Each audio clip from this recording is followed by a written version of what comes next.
아침에요, 제일 먼저 먹으면 좋은 거 뭐라고 알고 계세요? 아침에 눈을 뜨면 제일 먼저 이걸 먹으면 건강에 좋습니다. 흔히들 물이라고 하죠. 물, 따뜻한 물 한 컵을 마시는 게 굉장히 몸에 좋다는 얘기를 하는데요. 저도 오랫동안 지금 눈을 뜨면 제일 먼저 물을 마시는 습관을 들였거든요. 정말 몸에 좋은 것 같아요. 여러 가지 현상이 제 몸이 이렇게 나타나는 걸 보게 되는데요. 이 세상에서 생명체가 살아가는데 가장 중요한 것 하면은 여러 가지가 있죠. 햇빛도 필요하고 또 음식물도 필요하지만 그거보다 더 필수적인 것 하면은 아마 물이라고 할 수 있어요. 우리 몸의 70%고 또 지구의 70%로 가는 이 물, 이 물이 하는 일들은 뭘까요? 생명을 살리고 유지하고 보존하고 회복하는 일을 하죠. 우리 에스겔서를 보면은요, 성전에서 생명수가 흘러나는 그런 환상을 선지자가 보게 되는데요. 그 생명수가 흘러가는 곳마다 생명을 살리는, 생명체를 살리는 것을 볼 수 있어요. 단지 사람만이 아니라 물고기도 살아나게 되고요, 또 나무들도 살아나서 많은 열매를 맺게 되죠. 이 물 너무나 중요하고 필요한데요. 여기도 물도 늘 갖다 놔주셔서 너무 감사한데, 이 물은 이제 생명체를 위해서도 필요하기도 하지만 또 물이 하는 역할 중에 하나는요, 깨끗게 하는 일이에요. 여러분 아침에도 씻고 오느라고 시간이 많이 걸렸죠? 시간이 드셨죠? 만약에 우리가 몸을 씻지 않는다면 굉장히 힘들 거예요. 산후조리에 한국 사람들은 할 때 머리를 며칠 동안 감지 말라 그러잖아요. 여러분도 그러셨나요? 저 때는 조금 그랬거든요. 그래서 머리를 안 감는데 정말 고통스럽잖아요. 머리 안 감는 거, 산후조리 할 때 제일 힘든 게 바로 씻지 못하는 건데, 이렇게 몸을 잘 씻지 않으면 대단히 괴롭죠. 인간이 가지고 있는 욕구 중에 하나가 깨끗해지고 싶은 그런 욕구가 있는데요, 우리가 몸을 씻지 않는 것에 대해서는 굉장히 괴로워하는데, 반면에 나의 영혼의 더러움을 씻는 것에 대해서는 얼마만큼 민감하게 생각하고 있습니까? 우리 영혼에 묻어있는 더러움에 대해서, 오물에 대해서, 더러움을 씻어내는 것에 대해서는 얼마나 민감하게 생각하고 있는가 한번 생각해 볼 필요가 있을 것 같아요. 성경에서 다윗은요, 자신이 지은 잘못에 대해서 눈물로 회개했던 사람으로 유명하죠. 우리가 잘 아는 것처럼 밧세바, 남의 아내를 데려와서 같이 잠을 자고 난 다음에 그 사실을 은폐하려고 그 밧세바의 남편도 살해하고 말잖아요. 살해한 일을 적극적으로 이제 주도해 나가는데요. 그러고 나서 다윗이 자신의 죄를 깨닫는 순간 어떻게 하냐면 눈물로 자기 침대를 적실 만큼 잠을 이루지 못하고 밤새도록 회개하는 그런 시간을 가졌다고 성경에서 고백하는 걸 볼 수 있습니다. 여러분은 혹시 그런 마음을 느껴본 적 있습니까? 죄와 벌에 보면 라스콜리니코프가 그 고리대금을 하는 노파, 탐욕이 가득한 할머니를 죽이려고 계획을 해요. 저 사람은 사회에서 악과 같은 존재야. 저 탐욕스러운 할머니는 제거해도 괜찮아. 살해 계획을 세우죠. 그리고 마침내 살해를 해요. 그런데 그러고 나서 기뻤나요? 마음에 후련함이 있었나요? 전혀 그렇지 않았죠. 그 책 내용 끝까지 계속되는 건요, 지루할 만큼 계속되는 거는 양심의 가책에 대한 부분이에요. 너무나 괴로워합니다. 자신이 그 사회악을 제거했다는 그 승리감에 도취될 줄 알았는데 막상 사람을 죽이고 나서 너무나 고통스러워요. 그래서 그 고통 속에서 쇼크에 빠지기도 하고요, 대단히 내적으로 어려움을 겪는 게 그 책 전체에서 반복되는 내용이거든요. 우리가 이런 누군가를 직접적으로 이렇게 해를 가하진 않는다 해도 우리가 우리 안에 뭔가 잘못된 일을 하고 나면 마음의 가책이 일어나곤 하죠. 여러분 살면서 잠자기 전에 죄로 인해서 무거운 마음 때문에 잠이 들지 않았던 밤이 있었습니까? 어떤 날 눈을 뜨자마자 마음의 무거운 죄책감, 죄의식 때문에 일어나자마자 회개의 기도를 드려본 적 있으신가요? 아마 대부분의 신앙이 깊은 믿음의 사람들, 하나님과 가까운 사람들, 또 영적으로 민감한 사람들이 자주 느끼는 것 중에 하나가 죄에 대한 의식이에요. 물론 성경은 죄책감에 대해서 장려하지 않습니다. 그러나 죄에 대한 감각을 갖는 것, 그게 바로 성령 충만한 사람이고 영적으로 충만한 사람의 특징이라고 말을 하고 있거든요. 죄에 대해서 민감하게 느끼는 사람, 죄에 대해 억눌려 있는 사람, 마음의 무거움을 느끼는 사람, 그런 사람들에게 오늘은 기쁜 말씀을 전해주고 있습니다. 네, 스가랴서 어렵죠? 네, 어떤 분이 큐티한 거 보니까 너무나 어려워서 모르겠습니다 이렇게 올렸던데요. 네, 사실 이 스가랴서는 혼자서 풀어나가기에는 어려운 성경이 맞아요. 난해한 부분이 많습니다. 그래서 큐티가 쉽지 않았을 텐데요. 그러나 스가랴서는 구약에서 메시아 예수님에 대한 예언을 가장 많이 담고 있는 성경으로 유명해요. 그래서 이 여러 가지 환상과 예언을 통해서 메시아를 보여주는 예언들이 참 많이 등장하는데요. 특히 오늘 이렇게 우리가 보게 되는 이 13장은요 12장부터 14장까지가 하나로 연결된 내용이거든요. 그 두 번째 이스라엘을 향한 두 번째 경고이면서 예언인데요. 그날이라는 내용이 계속 나오죠. 그날, 반복되는 단어가 그날인데요.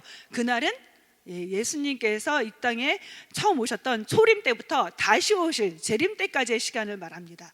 완성은 예수님 재림할 때 완성되는 그 메시아 시대에 대한 예언인데요. 하나님께서 이스라엘 백성이 이제 바벨론에서 포로 생활에서 이스라엘 백성들이 다시 고향 땅으로 돌아왔죠. 하나님께서 돌아오게 할 거야 하신 그 약속대로 돌아오게 하셨어요. 그런데 막상 돌아오니까 모든 것이 다 잘 되는, 모든 것이 다 갖춰져 있는 상황이 아니었죠. 너무나 절망적인 순간, 낙심이 찾아오는 그 순간에 주신 회복의 말씀이에요. 그래서 12장의 초반부는요 물리적인 회복에 대해서 말씀해주고, 그 다음에 후반부에서는 영적인 회복에 대해서 말씀해주는데요.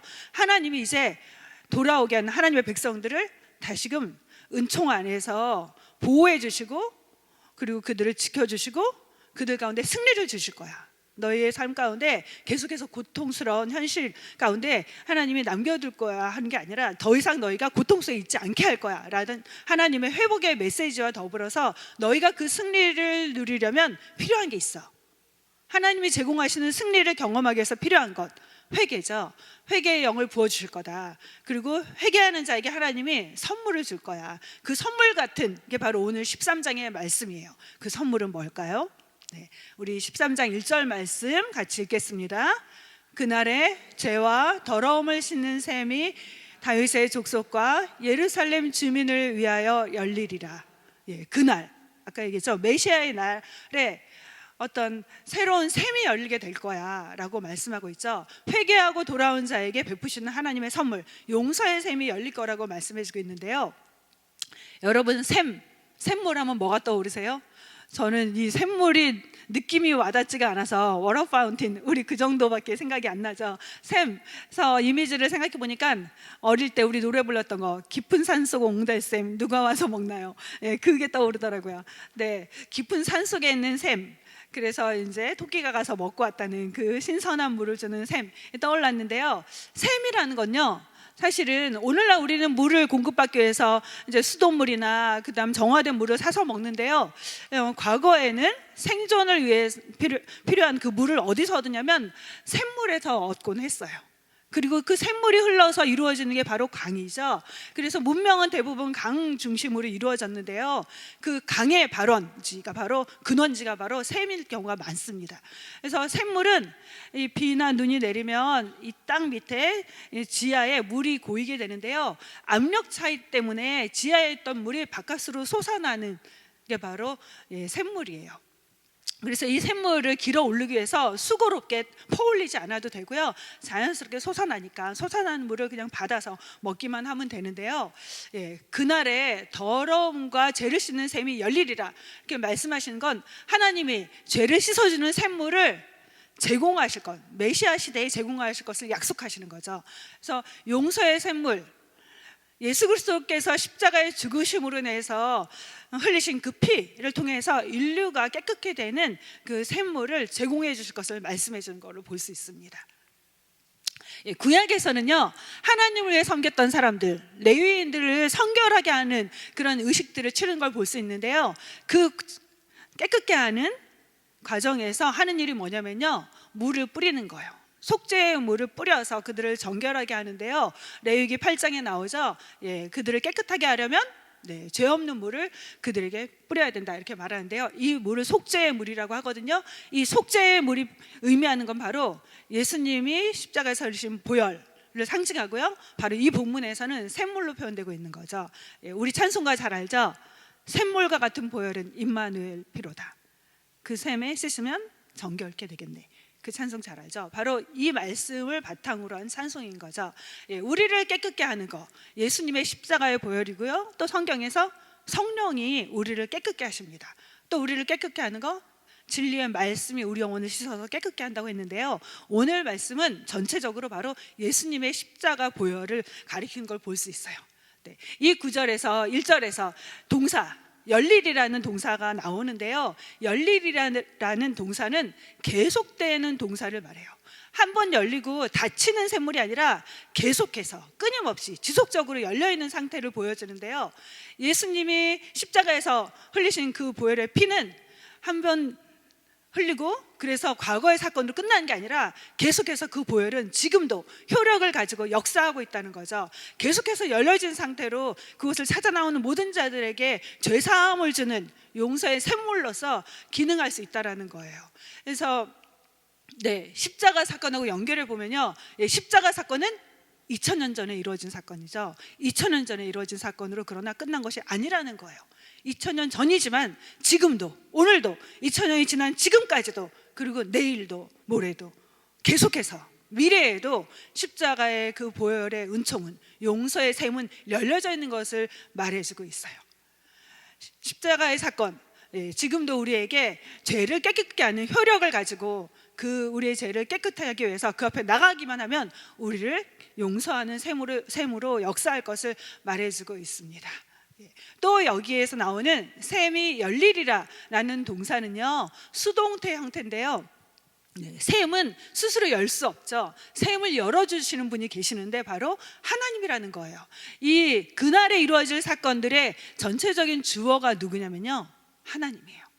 내가 53에 등장하는 걸 볼 수 있는데요. 회복의 주체가 되시는 분은 하나님, 회복을 주도하시는 분이 하나님이라는 거죠. 하나님께서 승리도 주시고 하나님께서 회복도 주시되 용서의 샘도 열어주셔서 지속적으로 용서받을 수 있는 은혜를 제공해 주실 것을 의미해 주고 있습니다.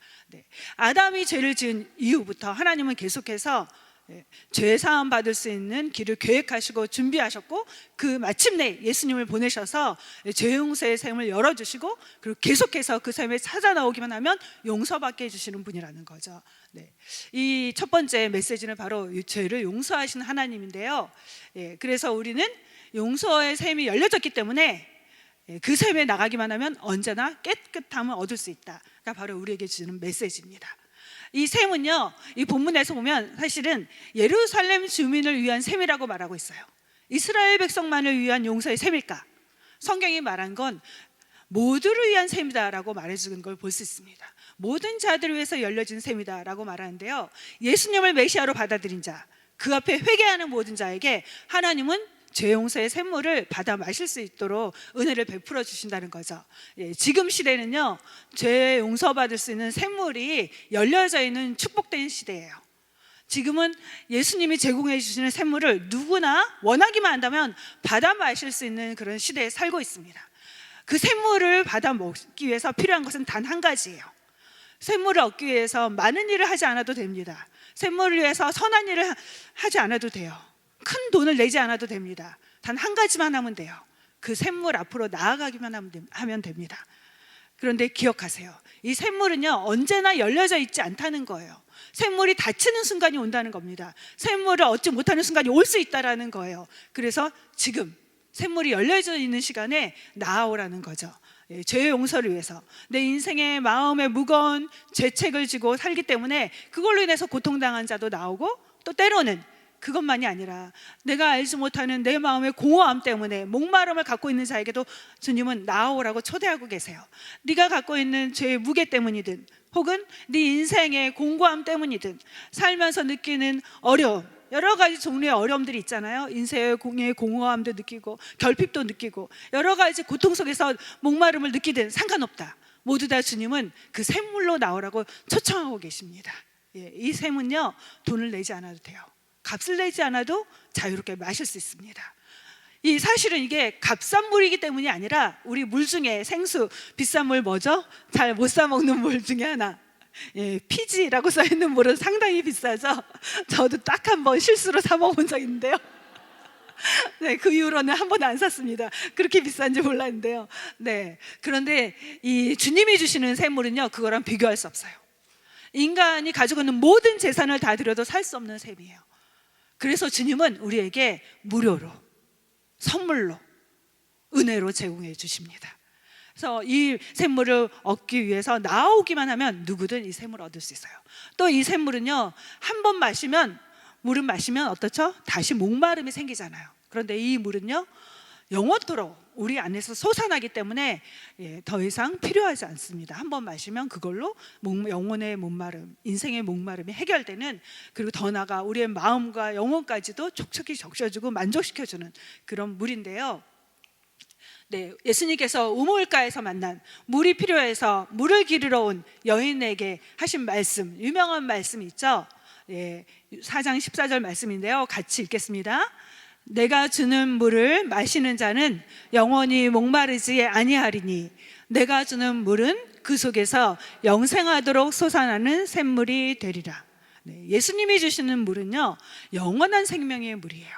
우리 영혼을 만족해 할 수 있는, 우리 영혼의 궁핍함을, 우리 영혼의 목마름을, 우리 영혼이 느끼는 결핍을 채워줄 수 있는 단 하나의 유일하면서 영원한 샘물, 그래서 끊임없이 우리로 하여금 그 속에서 해갈을 시켜주는 그런 물이죠. 그렇다면 우리가 생각할 수 있어요. 저는 예수님 믿을 때 제 인생의 죄를 회개하고 믿었는데 이제 용서받았으니까 더 이상 용서의 셈이 저에게 필요하지 않은 건 아닐까요? 네, 예수님 믿을 때 회개하신 분들, 인생에 지나간 모든 과거의 잘못에 대해서 뉘우치고 예수님만이 이 죄를 해결할 수 있는 분임을 믿고 고백한 분들, 네, 그런 분들은 이미 구원과 관련된 회개를 하지는 않아도 됩니다. 이미 우리는 예수님을 믿고 회개하는 순간 예수님의 십자가 보혈의 능력으로 우리의 과거의 모든 죄가 용서받았죠. 그래서 천국에 들어갈 수 있게 됐어요. 그런데요, 그렇다고 우리에게 용서가 필요하지 않을까요? 네, 예수님이 베드로에게 말씀하셨죠. 너는 목욕을 했지만, 너의 몸 전체는 씻었지만 여전히 발은 씻어야 돼. 뭐죠? 우리는, 우리의 신분은 십자가 보혈로 용서받아서 하나님의 자녀가 됐지만 여전히 하나님의 자녀답지 못한 삶을 우리는 이 땅에 살고 있죠. 뭐죠? 우리 영혼은 구원받았지만 우리의 몸은, 우리의 존재는 이 땅에 사는 동안에 죄를 짓게 하는 육신이 사라진 건 아니죠. 죄된 본성이 사라진 건 아닙니다. 타락한 본성이 완전히 사라지진 않았어요. 그래서 이 땅에 사는 동안에 여전히 잘못을 하죠. 거짓말도 하고 욕심도 부리고, 여전히 죄된 본성을 갖고 있기 때문에 죄를 짓습니다. 그래서 이 땅에 사는 동안에 우리는 마치 발을 씻는 것처럼 날마다 회개하는 시간이 필요해요. 그럴 때마다 용서의 샘으로 나가면 하나님의 자녀로서, 하나님의 자녀다운 모습으로 하나님은 우리를 깨끗게 하셔서 세워가신다고 말씀해주고 계십니다. 여러분의 현재 상태를 한번 돌아봤으면 좋겠어요. 네, 신앙생활하면서 저도 자주 느끼는 위기의식, 너무나 익숙하면서 내가 아직 그런 상태에 도달하지 못했지만 그런 사람인 것처럼 착각할 때가 참 많거든요. 우리가 많은 지식을 알게 되면 갖게 되는 착각이 뭐냐면, 내가 아직 영적으로 그런 사람이 못 됐는데, 충만하지 않은데 충만한 사람인 것처럼 착각할 때가 많아요. 나의 현재 영적인 상태는 정말 충만한가? 하나님의 임재를 경험하고 하나님께서 나를 인도하시는 그 인도하심 속에서 하나님 주시는 메시지를 날마다 들으면서 주님과 함께 걸어가는 삶을 충만하게 날마다 경험하고 있는가? 한번 여러분의 상태를 점검해 봤으면 좋겠어요. 내가 훈련을 마더와이즈 다 끝냈다고 해서 정말 내가 충만한 삶을 살고 있는가? 나의 영혼의 상태가 어떤가? 네, 그 충만함을 알아볼 수 있는 한 가지 기준이 뭐냐면 나의 말이죠. 내가 하는 말을 보면 내가 어떤지를 알 수 있죠. 내가 용서하고 사랑하고 섬기고 이해하고 품어주는 말하고 있다면 내 영적인 상태가 충만하다고 할 수 있어요. 그러나 여전히 나의 고집을 내려놓지 못했고 판단하는 말, 비방하는 말, 시기하는 말, 욕심 부리는 말을 우리가 보통 때는 잘 모르지만 애한테 하는 말을 보면 알 수 있습니다. 애들한테 하는 말 어떻죠? 여기서는 은혜로운 말을 다 나누지만 막상 애한테 가서는 아이가 화나게 할 때 금방 튀어나오는 말, 분노를 참지 못하는 말, 내 욕심, 아이들이 성적표 받았을 때 그때 보면 내 현주소를 볼 수 있어요. 애들이 성적이 엉망일 때 그때 내 모습을 보면 내 상태가 어떤지를 나타나게 해주거든요. 우리가 여기서는 다 경건하고 거룩한 것 같아요. 근데 그렇지 못한 내 실체가 드러나는 순간들이 바로 아이들 앞에서죠. 내가 충만하지 못한 이유가 뭘까? 근본적으로요, 우리는 나쁜 행동을 해서 죄인이 아니라 내 안에 죄가 있기 때문이에요. 죄성이 있기 때문인데요, 우리로 하여금 영혼을 메마르게 하고, 우리로 하여금 하나님과 깊이 교제하지 못하게 하고, 성령의 임재 안에, 하나님의 임재 안에 살지 못하게 하고, 성령 안에서 주님과 동행하지 못하게 하는 것, 그건 단 한 가지예요. 죄입니다. 그래서 죄를 짓고 깨끗하지 못하다면요, 우리 영혼은 절대로 충만할 수 없어요. 충만함을 누릴 수 없습니다. 하나님의 임재 안에 살 수가 없습니다. 그래서 하나님으로부터, 하나님이 허락하시는 그 은혜 안에 살려면, 충만함을 누리기 위해서 반드시 필요한 게 뭐냐면 회개예요. 주님이 제공해 주시는 용서의 샘물 향해 나아가야 되는 거예요. 그 샘물 앞에 날마다 나를 씻어야 되는 겁니다. 주님이 준비하시고 열어주신 그 용서와 은총의 샘물, 십자가 보혈 앞에 날마다 나아가야 됩니다. 그래서 깨끗게 할 때만 우리는 충만한 삶을 살 수 있어요. 여러분, 진심으로 여러분이 하나님의 은혜 안에서 충만하게 살기를 원하십니까? 그렇다면 용서의 샘물, 십자가 앞에 날마다 나아가시길 바랍니다. 예수님은 말씀하셨어요. 누구든지 목마르거든 내게로 오라. 누구든지 결핍을 느끼거든 내게로 오라. 누구든지 죄책감으로 괴롭거든 내게로 오라. 저는 그런 생각을 가끔 해요. 죄책감 가운데 죄로 눌려있는 사람들을 볼 때, 만약에 라스콜리니코프가 십자가를 알았다면 그가 십자가 앞에서 엎드려서 자유함을 얻을 수 있었을 텐데, 만약에 누군가 죄로 인해서 공고함을 느낀다면, 십자가 앞에 나가기만 한다면 영원히 죄 씻음을 받고 평안함을 누릴 수 있을 텐데, 주님은 초청하고 계세요. 누구든지 죄 때문이든 인생의 공고함 때문이든 주님의 십자가로 나와라. 내가 주는 물을 마셔라. 주저하지 말고, 머뭇거리지 말고, 망설이지 말고 내게로 나오라. 주님은 지금도 우리들을 초청하고 계십니다. 우리 모두가 주님의 용서의 샘 앞에 나가서 우리 영혼의 자유함을 얻게 되기를 주님의 이름으로 축복합니다. 네. 두 번째, 정화의 샘이 열린 날 하나님이 하신 일이 있으십니다. 2절 말씀인데요, 같이 읽겠습니다. 만군의 여호와가 말하노라.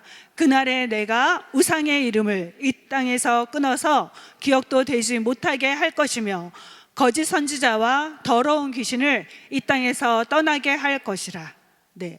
하나님이 강한 의지를 갖고 이 땅에 존재하는 모든 부정한 것들을 철저하게 제거하시고 축출하시겠다고 말씀하고 계세요.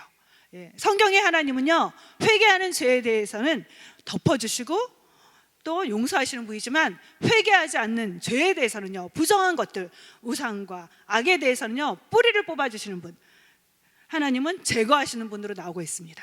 이스라엘 백성들 가운데 포로에서 돌아왔지만 여전히 마음 깊은 곳에 자리 잡고 있던 우상들이 있었어요.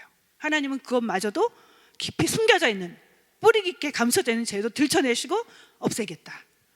너희를 미혹하던 거짓 선지자들도 그 이름조차 남기지 않고 없애겠다. 귀신을 척결하겠다라고 말씀하고 계십니다. 특별히 3절, 4절, 6절까지는요 굉장히 난해해서 설명 없이는 이해할 수 없는데요, 3절은요 거짓 예언을 하는 사람들에 대해서 이스라엘 백성이 이제는 정화된 다음에 혐오하게 될 거고, 그 다음에 거짓 선지자들을 축출하게 될 거야.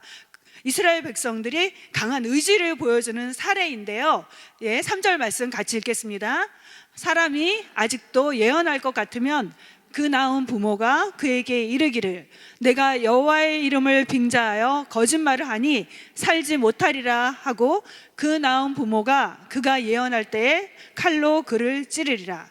뭐냐면요, 자식일지라도, 사랑하는 자식일지라도 하나님의 이름을 이용하고 빙자해서 거짓된 메시지, 환상을 의논하면서 왜곡된 하나님의 말씀을 전할 때에는 부모일지라도 그 거짓 예언한 자를 칼로 찌르게 될 거다. 그러면서 처벌할 거야. 이런 말인데요, 조금 무섭죠? 왜 그럴까요? 이 말씀은요, 사실은 율법에 근거한 처벌을 말해주는 거예요. 신명기에 보면요, 너를 죄가운 대로 이끄는 자, 그가 자녀일지라도 그를 용서하지 말고 반드시 죽이라 라는 말씀이 나오거든요. 이 말은 진짜로 다 죽여라 라는 말로 우리가 적용하는 게 아니라, 이 말씀은 거짓 예언하는 자에 대해서는 강력하게 배격해야 되고 용서 없이 징벌을 가야 된다는 것을 말해주고 있죠. 바로 그런 일들을 부모일지라도 행하게 될 거다. 뭐죠? 죄에 대해서 증오하게 된다는 거예요. 악에 대해서 싫어하게 된다는 거죠. 혐오하게 된다는 것을 보여주는 하나의 예죠. 다음 두 번째, 4절 말씀, 거짓 선지자의 활동이 위축될 거다를 보여주는 게 바로 그 다음 구절인데요. 같이 읽겠습니다.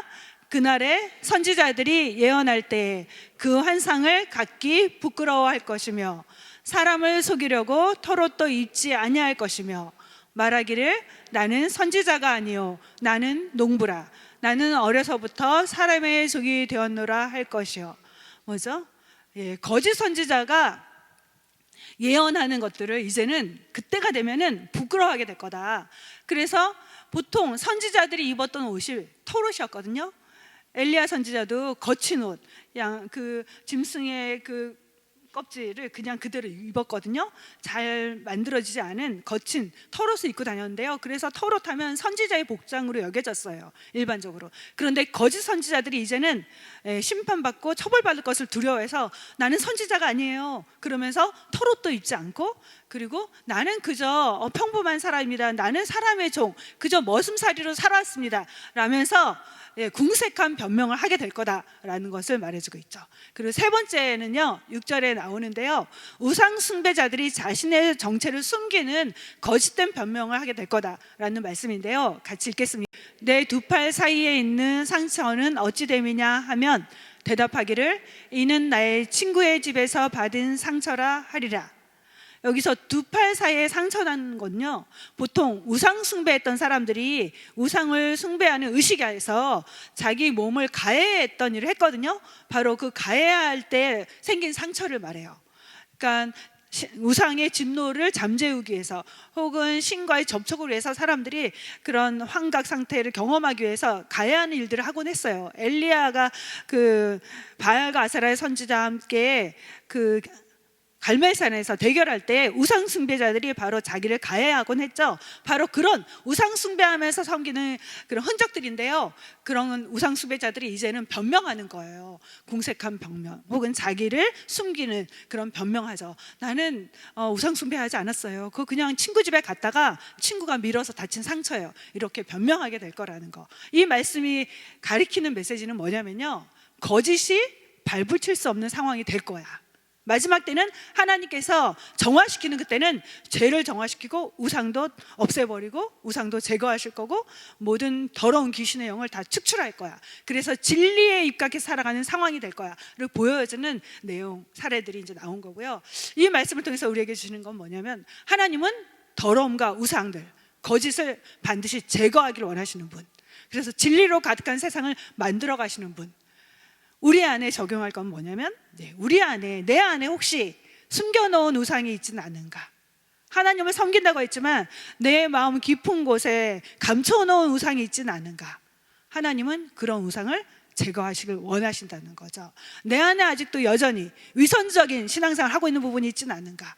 여전히 하나님 자리에 하나님을 대신해서 좋아하고 있고 은근히 즐기고 있는 그런 우상들이 있지는 않는가? 마음속 깊은 곳의 우상을 드러내길 원하신다는 거예요. 그리고 그것을 없애길 원하신다는 걸 말해주고 있죠.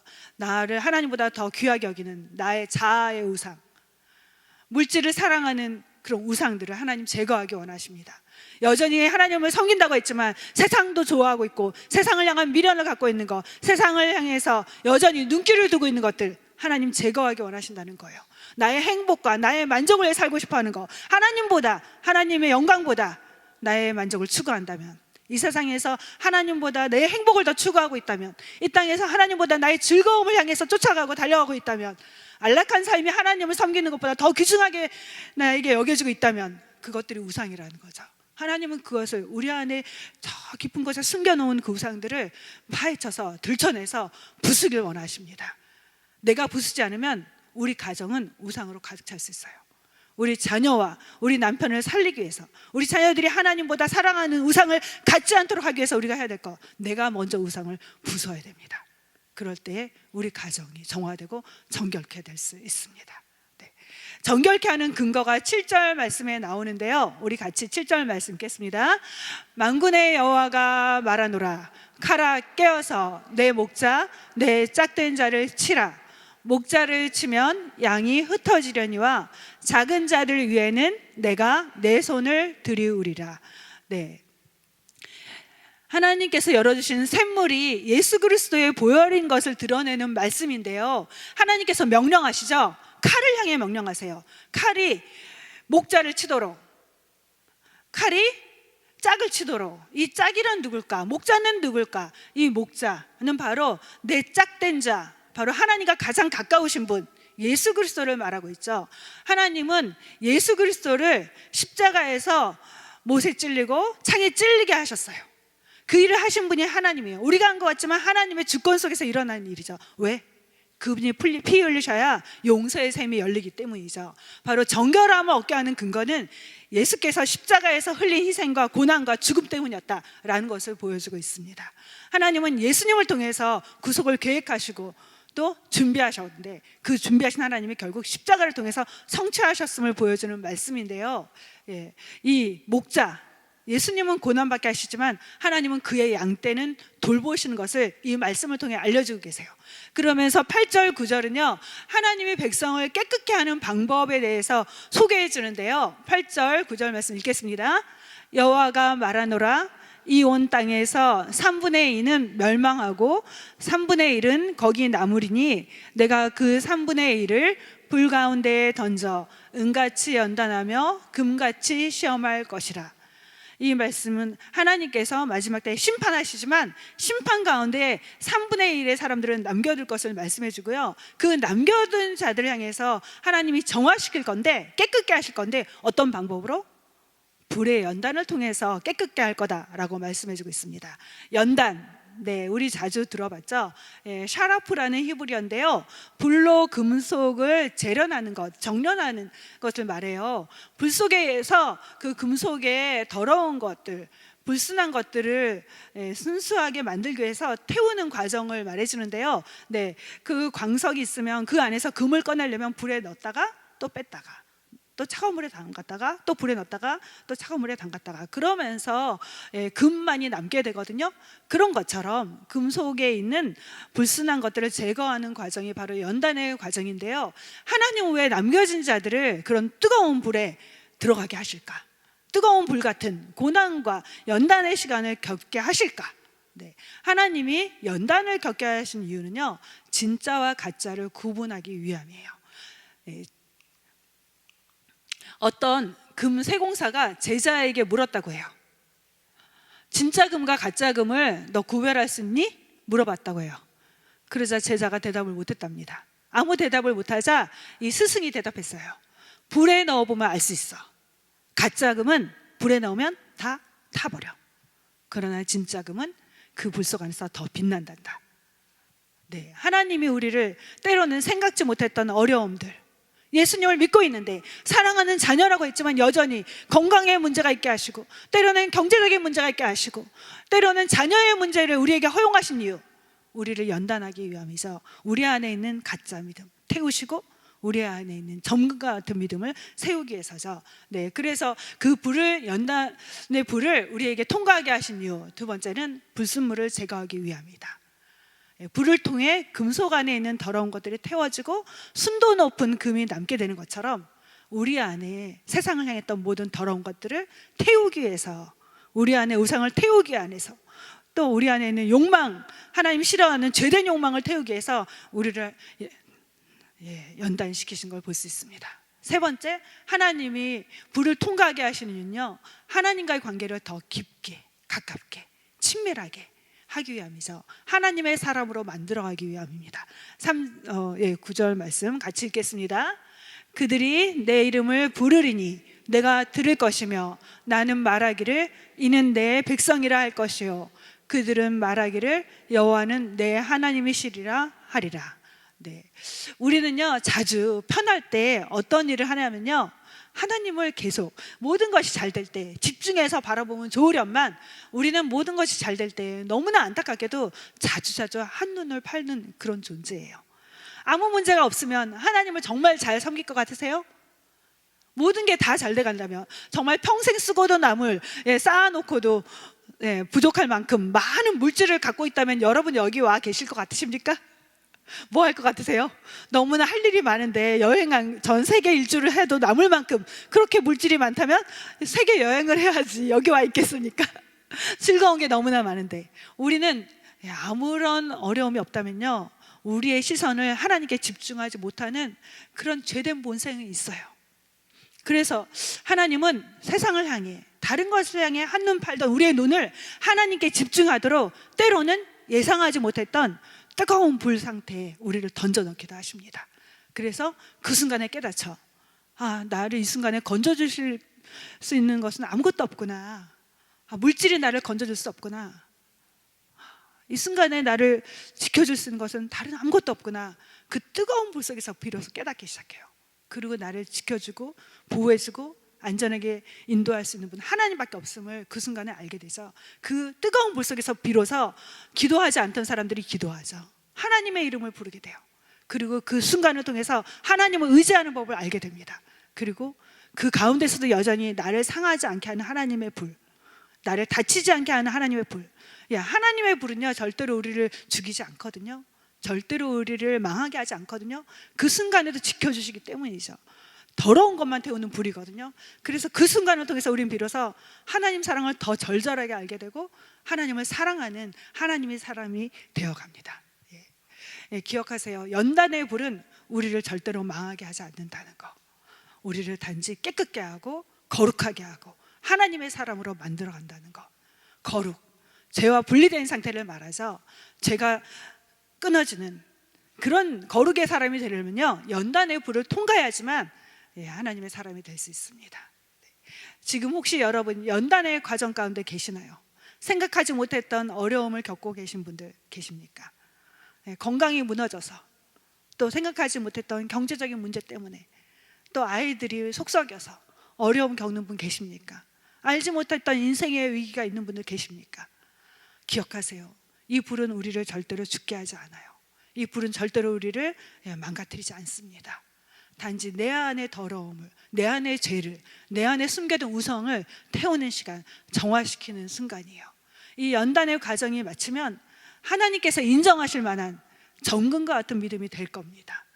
기억하십시오. 우리를 사랑하신 하나님은, 우리를 연단하시는 하나님은 선하신 분이라는 거, 그분은 언제나 좋으신 아버지라는 거. 그래서 우리로 하여금 이 연단의 과정을 통해 우리를 하나님이 기뻐하시는 믿음의 사람으로 만들어 가실 것을 믿고 기대하시길 바랍니다. 천국은 어떤 사람들이 들어갈 수 있을까? 천국에 들어가기 위한 조건이 있습니다. 예수님을 믿고, 또 하나는 죄를 회개해야 됩니다. 천국은 거룩하신 하나님이 계신 곳이에요. 거룩한 것, 죄가 없다는 거죠. 죄로부터 분리된 상태, 완전한 상태를 말하죠. 천국은 하나님과 함께 영원토록 거하는 곳인데, 거룩하신 하나님과 함께 영원히 거하려면 우리는 이 땅에서 먼저 죄를 처리를 하고 가야 돼요. 죄를 처리한 자들에게만 열리는 곳이 천국이에요. 거룩한 자들을 위해서 준비된 곳, 거룩한 자들이 있을 곳이 바로 천국입니다. 그래서 죄를 씻어 정결하고 거룩하게 돼야지만 들어갈 수 있는 곳이에요. 그래서 하나님의 백성이 되기 위한 조건은 단 한 가지, 예수의 보혈의 그 샘에 나가 그 피로 죄를 씻는 자만이 거룩해질 수 있고, 그런 자만이 천국에 들어갈 수 있습니다. 그래서 우리가 오늘도 날마다 해야 될 일은요, 예수님의 십자가의 보혈 앞에 나가는 거예요. 과거에 처음 믿을 때 예수님의 보혈을 의지한 것, 그것으로 여러분 다 됐다고 생각하지 마세요.